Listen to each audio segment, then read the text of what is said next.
Well, plans have changed again. We got our plots planted this morning.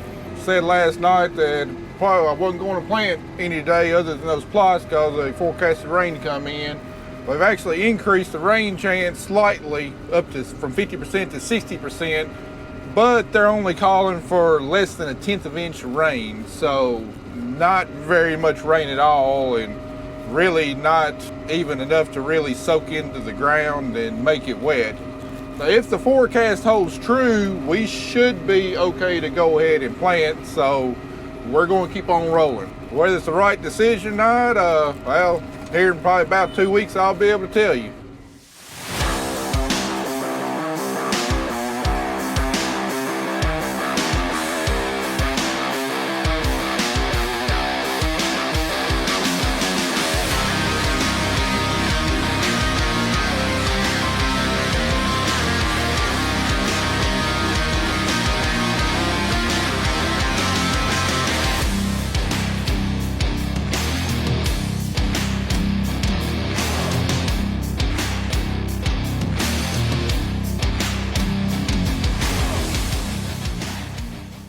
That's about how long it'll take before we know whether the corn's actually going to sprout and come up and we're going to get a good stand, or we're going to have a crop failure and have to turn around and replant, which I hope that's not the case. If there's anything I despise on this earth more, it's replanting.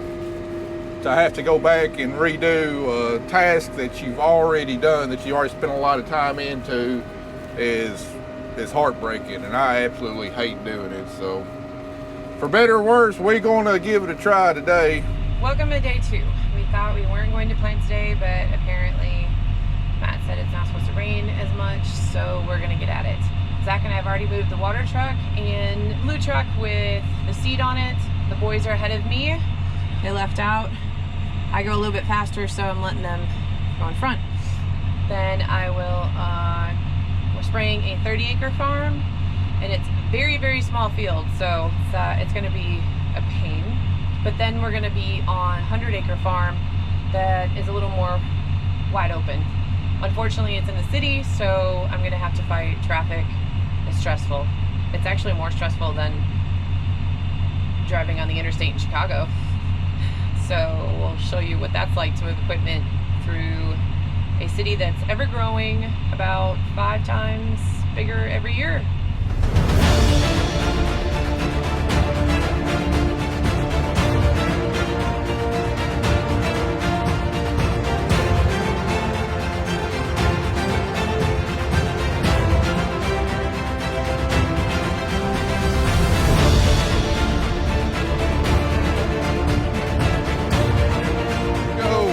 Swapped varieties for this farm, and the variety we swapped to has got a smaller seed size, and we're going to check our depth, make sure the seed's not going too far in the ground, because you got a V-shaped seed trench, and bigger seed won't go quite as far down into the trench as smaller seed will. So we're going to make sure our depth is still where it needs to be before we plant too much. All right, we found our seed down in there.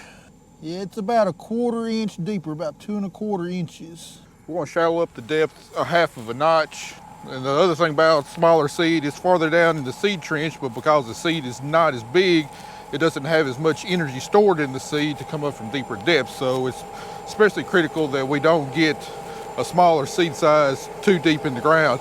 Most likely it would probably come on up, but it would take a little bit longer for it to come up, and the energy, the starch stored in the seed will only last so long before it runs out.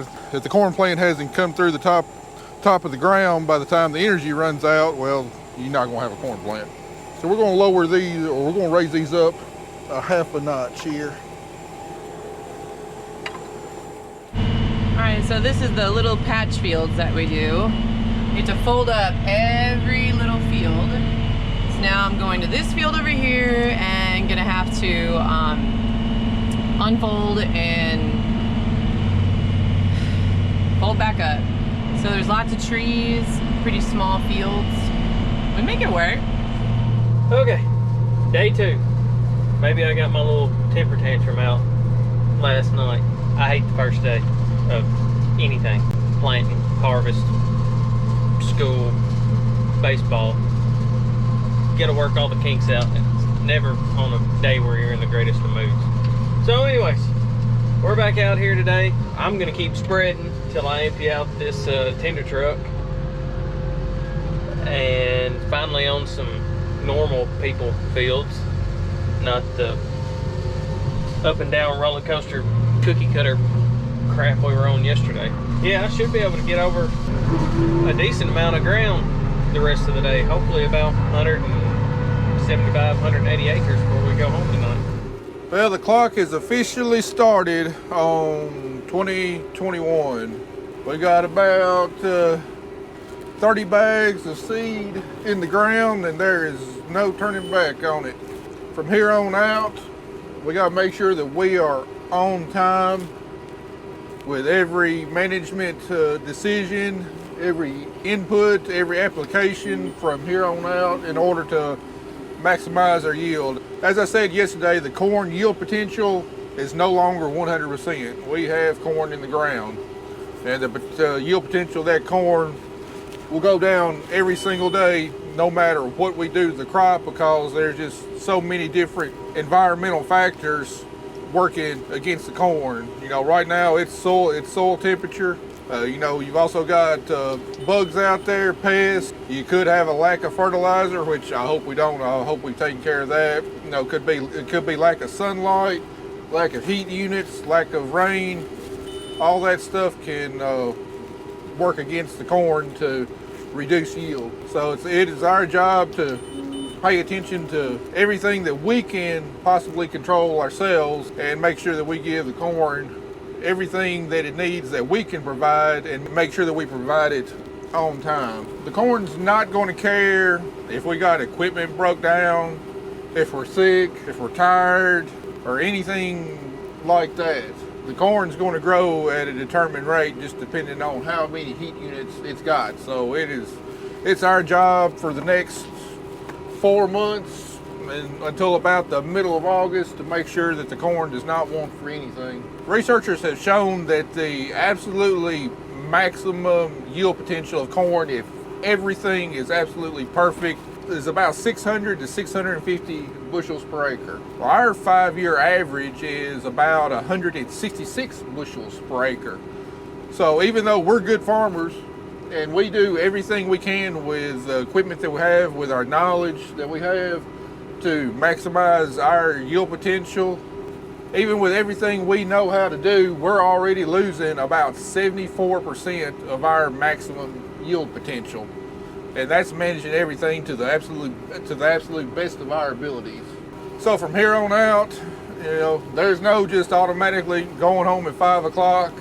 If something's got to be done in the field, we've got to get it done, and we've got to get it done then, no matter what happened. Even if it means staying late at night, being out in the hot sun, scouting our crop, you know, pulling tissue tests, making sure it's got whatever it needs. We've got to do whatever it takes to make sure that we don't do anything to short our corn crop. Mother Nature is already going to hurt our corn crop enough. We just want to make sure that we don't do anything to negatively affect the yield potential of our corn. But inadvertently we will, because there's no way that you can be perfect, and we get a little bit better every year as we learn more and more. But still, you know, we've got an opportunity this year to make a good corn crop, and we want to make sure that we do everything in our power to realize as much of that yield potential as we possibly can.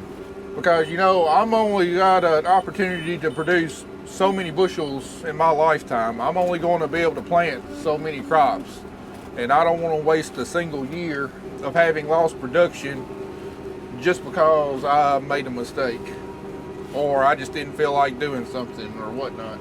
You know, gambling is outlawed in most states of the United States, but there's really not any bigger gamblers out there than farmers.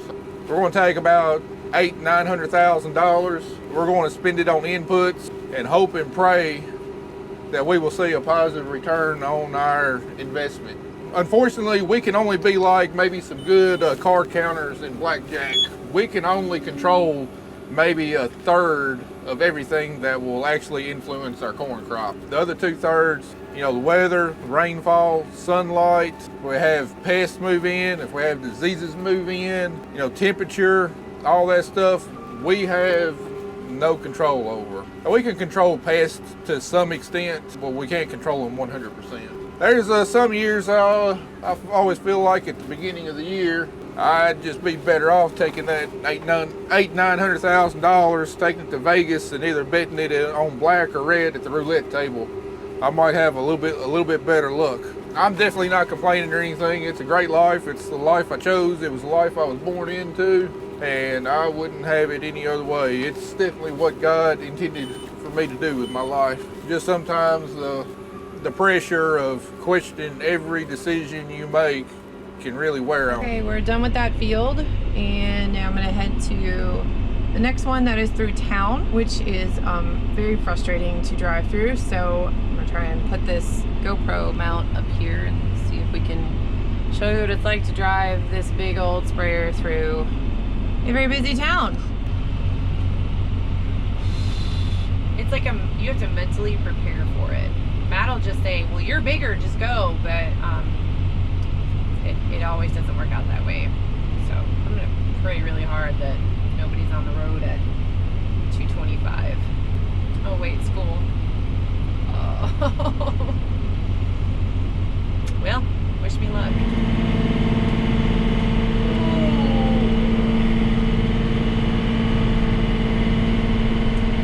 This guy up here will clear the path since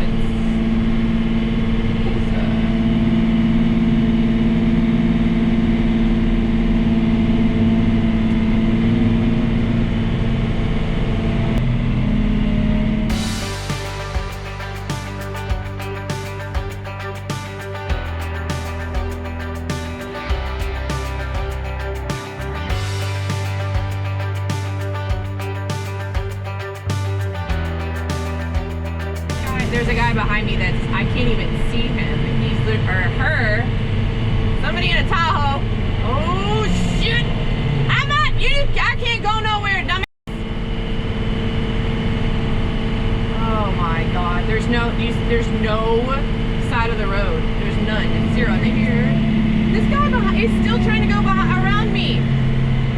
You want to meet Jesus, baby? Because you could go ahead, but not on my time. So I am gonna turn on my little turn signal for the person behind me who wants to suck my foot. How's my exhaust days back there? You know what? I'm gonna slow down just enough to happy Friday! Jerkwad. I probably got a middle finger.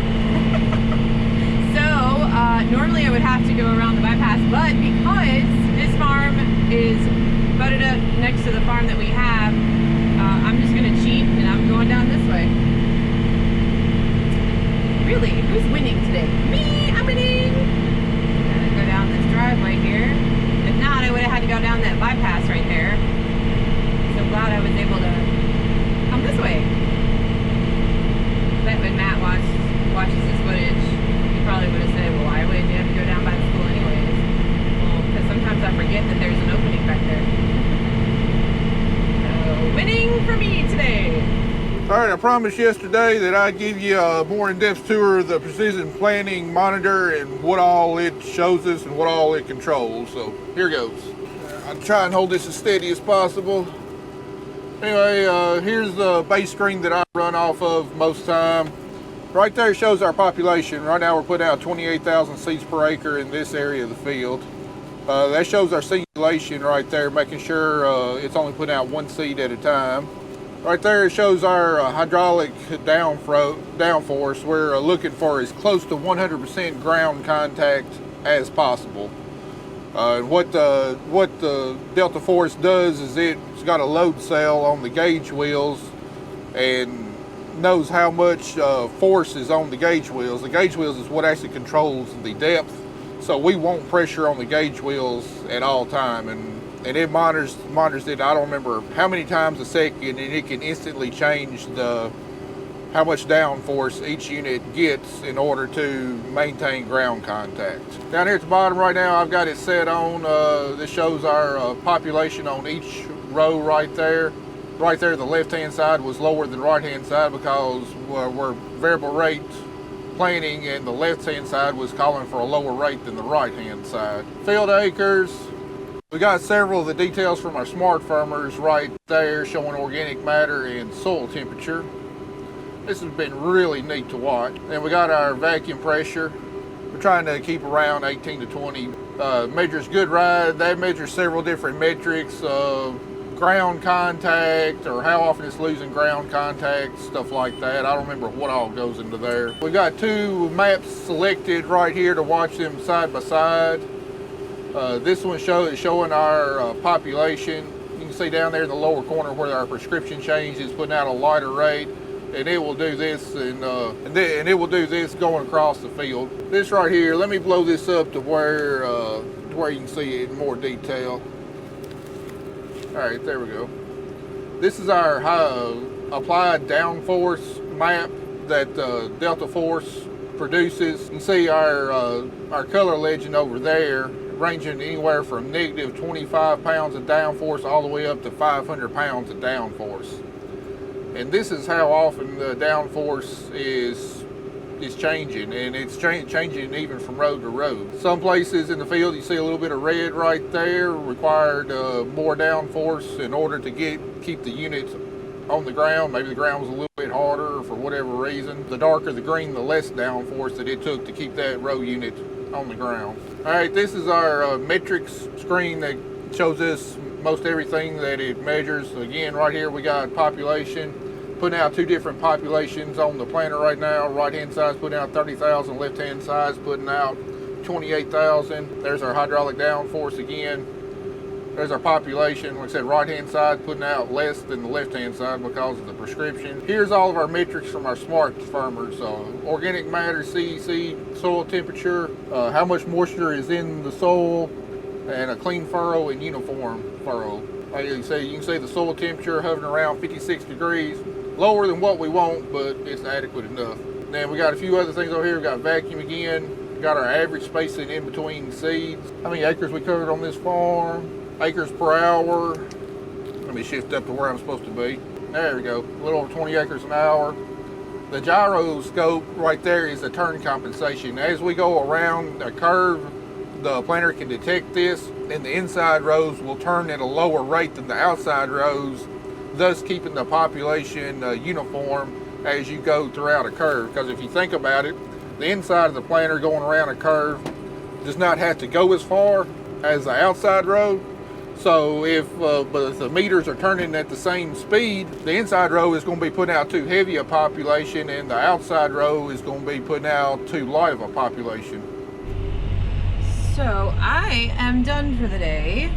I'll have to wait on Zach to finish spreading fertilizer so that both of us can go back in the water truck, because there's no point in me hauling that thing all the way back to the shop and then turn around and come back and get him. So I'm gonna hang out and probably watch some Hulu on my phone, and I'm waiting for Matt to get over here. Maybe I can help him fill up some seed.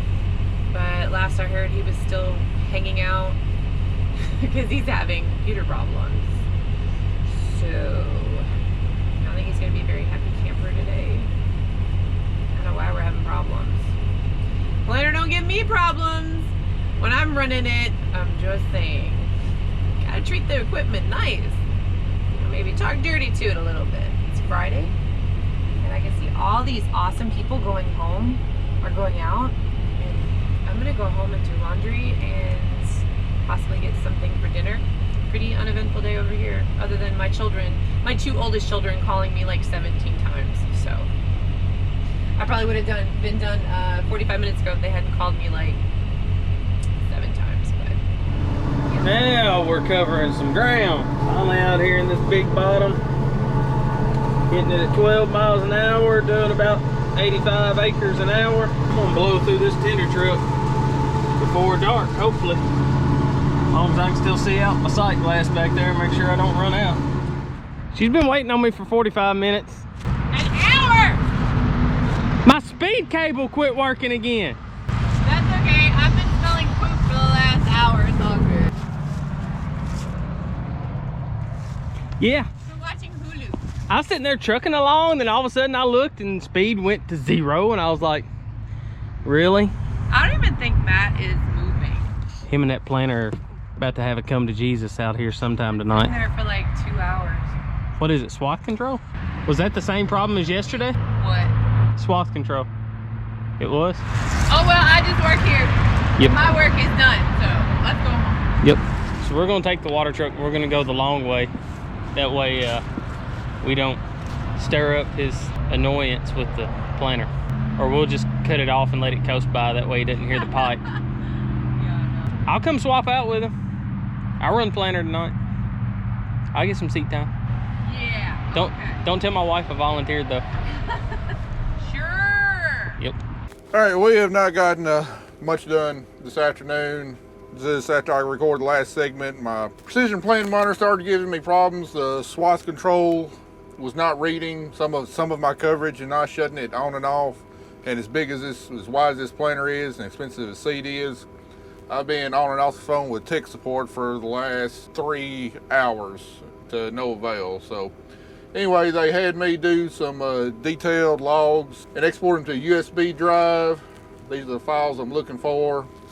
Zach just bought my laptop out, so we're going to send these to them so they got a detailed view of what's going on with my monitor and can dig into the code and figure out what's going on. Anyway, that's where we're at. It's about 6 o'clock. I've gotten a total of about 32 acres planted so far today. Really been a good day, but looks like it's going to be another late night for us tonight because Kelly's about 50 acres ahead of me. Don't know if I'll get all that done or not, because now on some places I might have to be operating my swath control, manually cutting units on and off, and of course I can't do near as good job as a computer can. I really don't know what's going on. I think it has something to do with the new software, the updated version that I uploaded yesterday. I think that's got something to do with it. If y'all have messed with computers, iPhones or whatever, it seems like every time they come out with a new software update, things just go to crap and don't work as well as they did before. Sometimes I wonder why they can't just leave well enough alone. But anyway, we'll get this stuff sent to them, and I guess we'll just try to get through the rest of this evening.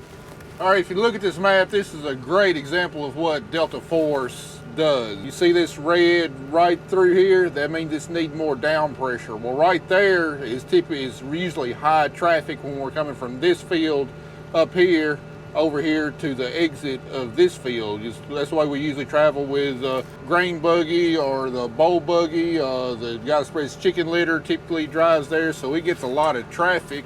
And the ground is a little bit more compacted there, so it takes more down pressure to penetrate it. Now watch as we go through this area. If I can hold the camera still, see, it needs more down pressure right in that area. So that right there is just a great example of how beneficial this hydraulic downforce is on that planter. You hear that, Dylan Joyce? Have I convinced you yet you need to upgrade to it? Just kidding, I know you'll get all the goodies like that all in good time. All right, well, this last little field we did on this farm, the swath control did just fine. It was supposed to, so I don't really know what's going on. So we're done with this farm. We're gonna move on into the Jackson City limits and get started on where the majority of my corn is gonna go. We got about 170 acres to plant in pretty much one big block in just a few separate fields. So we're gonna go try and make a dent on it this evening.